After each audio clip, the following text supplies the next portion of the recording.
Hi చూడండి, నేను మునగ చెట్టు మళ్ళీ కాపుకొచ్చేలోపు చిగుర్లు వస్తున్నాయి. మళ్ళీ కాపుకొచ్చేలోపు మనం ఈ తొట్టెలో మునగ చెట్టు ఉన్న తొట్టెలో వేరే రకాల పంటలు కూడా పండించుకోవచ్చు అని చెప్పాను కదా. చూడండి, ఒక పక్కన తోటకూర వస్తుంది, ఇక్కడ టమాటో మొక్క ఉంది, తర్వాత గోంగూర చూడండి ఎంత వచ్చిందో. అంటే ఈ చెట్టు అంతా కోస్తే మనకి ఒక కూరకి సరిపోద్ది అన్నమాట.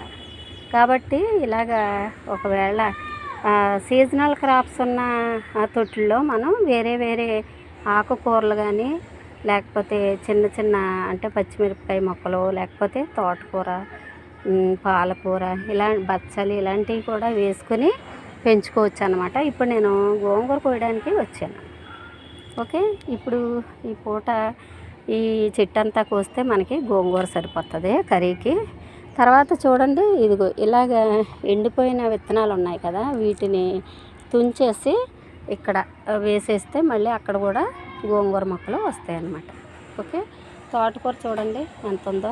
ఇలాంటివి 4 మొక్కలు అయితే మనకి పప్పులోకి సరిపోతాయి.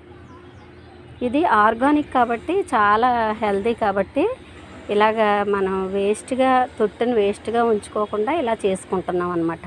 ఈ దానిమ్మ చెట్టు ఇంత బాగా పూయడానికి కాయడానికి కారణం బహుశా నేను అలోవెరా అనుకుంటున్నాను. ఎందుకంటే అలోవెరా ఈ డిష్లో అంటే ఈ పాత్రలో మనం ఈ టబ్లో వేరే పక్కన అలోవెరా వేసాను కాబట్టి ఇది మొక్కలకి చాలా హెల్దీ కాబట్టి నేను దీనికి ఇన్ని కాయలు వస్తున్నాయేమో అని అనుకుంటున్నాను.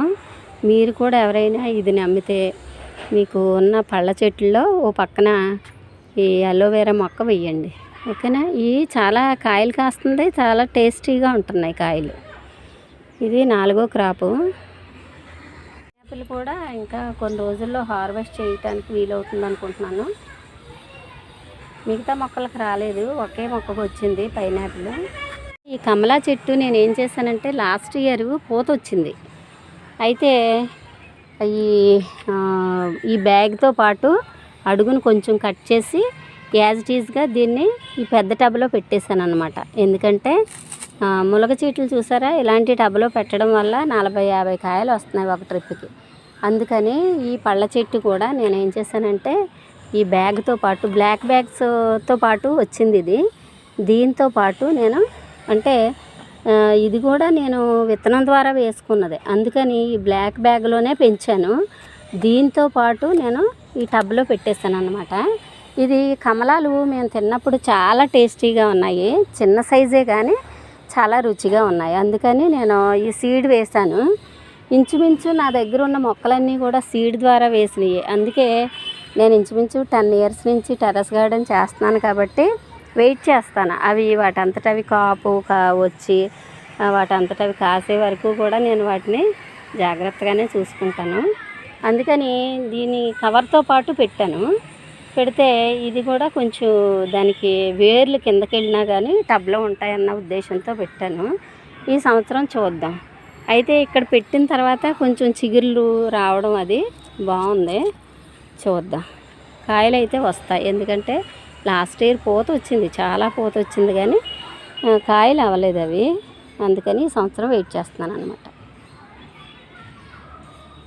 అండి, మునగ చెట్టు ఇలాగా బాగా పొడవైపోయేటప్పుడు మనం తప్పనిసరిగా ఇలాగ తుంచేసుకోవాలి, ఇలాగా ప్రూనింగ్ చేసేయాలి. చేస్తేనే ఇదిగో చూడండి, ప్రూనింగ్ చేస్తేనే మనకి మళ్ళీ లేత చిన్న చిన్న చిగుర్లు వచ్చి పూత కాపు రావడానికి వీలవుతుంది. అందుకని కంపల్సరీ బాగా పెరగనివ్వకూడదు చెట్టుని. అయితే నేను ఏం చేశానంటే ఇదిగో ఈ చెట్టు నుంచి దీన్ని మళ్ళీ ప్రాపగేట్ చేశాను. మునగ చెట్టుని కనిపిస్తుంది కదా, ఇది చక్కగా బతికిపోయింది. ఇది మనం వేరే టబ్లో వేసుకుంటే అది కూడా కాయలు కాస్తుంది. ఎప్పుడు కూడా కాపుకొచ్చిన మొక్కని నుంచి మనం కొమ్మ తీసి ప్రాపగేట్ చేస్తే అది కాపు త్వరగా వస్తుంది అన్నమాట. చూడండి, ఇవి కూడా నేను మల్బరీ కూడా ఏం చేశానంటే ఈ తొట్టితో పాటు పెద్ద బకెట్లో పెట్టేసి ఇక్కడ ఒక బాటిల్ కట్ చేసి దీనిలో వేస్ట్ అంతా వేసి దానిలో నీళ్లు పోస్తున్నాను. అప్పుడు ఏమవుతుందంటే దీనిలోంచి ఈ అదంటే కిచెన్ వేస్ట్తో కూడిన సారం దీనికి వెళ్ళడం వల్ల కాయలు బాగా వస్తాయి. చూడండి ఎలా వస్తున్నాయి, చూస్తున్నారా? చాలా కాయలు నేను మొన్న కోసేసాను కూడా, చాలా చాలా మంచి కలర్ వచ్చాయని. ఇక చూడండి ఎలా వస్తున్నాయో, ఇలా అన్నమాట. చాలా కాయలు వస్తాయి. ఇలాగ మనం ఏ పండ్ల మొక్కలైనా సరే కొంచెం పెద్దదానిలోనే పెట్టుకోవాలి. తర్వాత ఇక్కడ సీతాఫలాలు చిన్న కాయ వచ్చింది. తర్వాత మళ్ళీ పూత కూడా బాగా వస్తుంది. ఇది చూడండి పూత ఎంత ఉందో చూడండి. లాస్ట్ ఇయర్ ఎంత ఇగో చూడండి ఎంత పూత ఉందో, ఎంత టేస్ట్గా ఉందో. 2 కాయలు వచ్చాయి కదా, పెద్ద పెద్ద కాయలు అయినాయి ఇదే చెట్టుకి. అంటే ఇలాగ చిన్న బ్లాక్ కవర్లో ఉన్నదానికే మనకి చాలా పెద్ద పెద్ద కాయలు అయినాయి అన్నమాట. సరే ఈ సంవత్సరం కూడా చూద్దాం. ఈ సంవత్సరం ఏం చేశానంటే, ఇంకా ఆ చెట్టు నుంచి మనం కోసుకున్న గింజల్ని విత్తనాలుగా వేసాను. వేస్తే ఒక 4-5 మొక్కలు మళ్ళీ పెట్టాను అనమాట.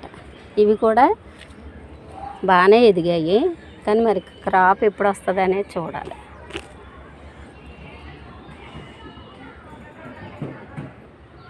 గజ నిమ్మ చెట్టు అయితే ఇది వరకు కాయలు కాసే నిమ్మ చెట్టు ఎందుకో కొంచెం బ్యాడ్ అయ్యింది, అది ఎండిపోయింది.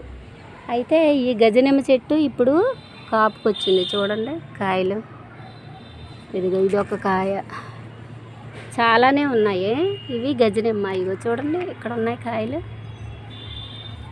గజ నిమ్మ అనమాట. అంటే ఇంత పెద్ద సైజు నిమ్మ. ఈ సీడు ఎక్కడి నుంచి అంటే మా ఆడబడుచు జంగారెడ్డిగూడెం నుంచి ఒకసారి కాయలు తెచ్చారు. అవి ఇంత కాయలు, చాలా రసం ఉంది. సరే ఇది చాలా బాగుంది సీడ్ అని చెప్పేసి వేశాను. వేస్తే ఇప్పటికీ కాయలు వచ్చాయన్నమా, వస్తున్నాయి, పిందులు వస్తున్నాయి. చూడండి ఈ సంవత్సరం కాపు అయితే వస్తుంది. మ్యాక్సిమం నేను ఇక్కడ ఉన్న మా టెర్రస్ మీద ఉన్న ఫ్రూట్ ప్లాంట్స్ అన్నీ కూడా నేను సీడ్తో వేసినవి. పెట్టినవి అన్నీ కూడా బాగానే పెరుగుతున్నాయి. మరి ఎంతవరకు ఎన్ని కాస్తాయి అనేది తెలీదు. ఈ కాకరపాదు కాస్తుంది కానీ పాపం పిందులు ఉండగానే ఎండిపోతుంది. అంటే ఈ మధ్య కొంచెం ఎండలుగా ఉండి నేను రెగ్యులర్గా వాటరింగ్ చేయలేకపోతున్నాను. ఇంకా ఇంట్లో పిల్లలకు కూడా వాళ్ళ పనులు వాళ్ళకే సరిపోతాయి కదా. ఈ టెర్రస్ గార్డెన్ మాత్రం తప్పనిసరిగా కేవలం నాకు సంబంధించిందే.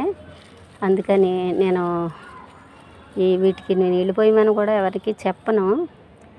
అందుకని కొంచెం ఎప్పుడైనా కాస్త ఈ ఎండకి తట్టుకోలేక పైకి రాలేకపోతే మాత్రం కాస్త ఇవి ప్రాబ్లం అవుతున్నాయి మొక్కలు. చూడండి కాకరకాయలు వచ్చినవి అన్నీ పండిపోతున్నాయి. ఒక 2 డేస్ నేను పైకి రాలేదు, పాపం వచ్చిన కాయలన్నీ ఇలా పండిపోతున్నాయి అన్నమాట. అంటే నీళ్లు సక్రమంగా అందకపోతే, టైం టు టైం అందకపోతే ఇలా అవుతాయి అన్నమాట కాయలు.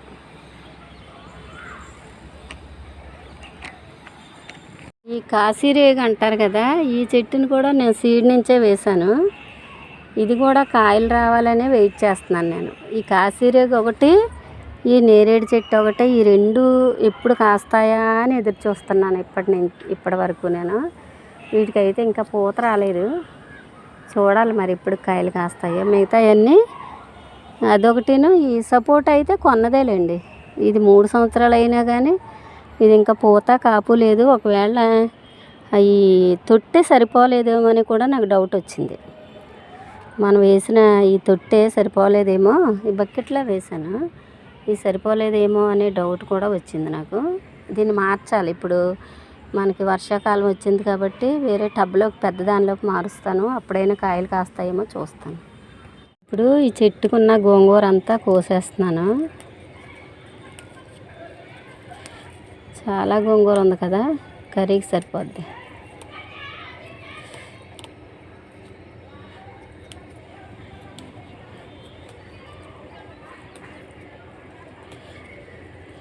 ఇలాగా ఒక చెట్టు కాపు కాయని టైంలో ఆ టబ్లో ఇలాంటివి ఏమైనా వేసుకోవచ్చు అన్నమాట.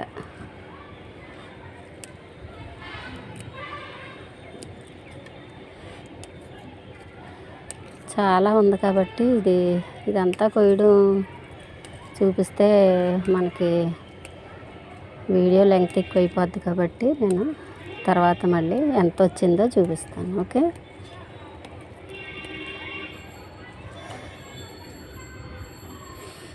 అయితే కొన్ని మల్బరీ కొన్ని తీసాను. ఈ దొండకాయలు గోంగూర కోస్తున్నాను. ఒక 7 years బ్యాక్ మా అబ్బాయి అక్కడ ఈఎన్టీ సర్జన్గా చదువుతున్నప్పుడు చండీగఢ్ వెళ్ళాం మేము. చండీగఢ్ వెళ్ళేటప్పుడు అంటే నాకు మొక్కలంటే ఎంత పిచ్చి, వాటిని ఎలా స్ప్రెడ్ చేయాలి అనేది తెలియచేయడానికి చిన్న ఎగ్జాంపుల్ చెప్తున్నాను. అటువైపు గోంగూర అంటే తెలియదంట చండీగఢ్లో. అసలు ఇంత టేస్ట్గా ఉండే కూరని వాళ్ళకి తెలియకపోవడం ఏమిటి అనేసి గోంగూర విత్తనాలు, కరివేపాకు విత్తనాలు పట్టుకెళ్ళి అక్కడ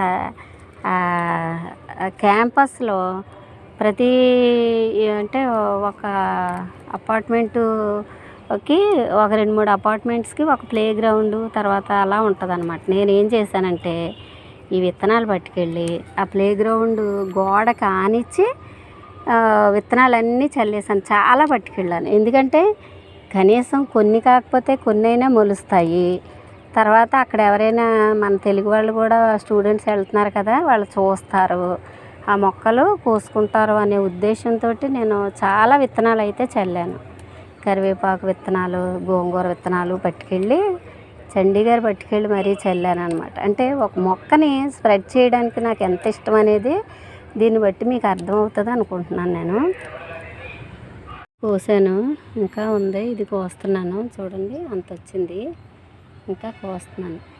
ఇంకొక విషయం ఏంటంటే మనం ప్రకృతిని రెస్పెక్ట్ చేస్తే ప్రకృతి మనల్ని ఆదుకుంటుంది అని భావిస్తాను నేను. అందుకని ఎక్కడికి ప్రయాణమై బయలుదేరినా నేనైతే ఏదో రకమైన సీడు నా బ్యాగ్లో పెట్టుకుని వాటిని అక్కడక్కడ చల్లడానికి చూస్తానన్నమాట. అలాగా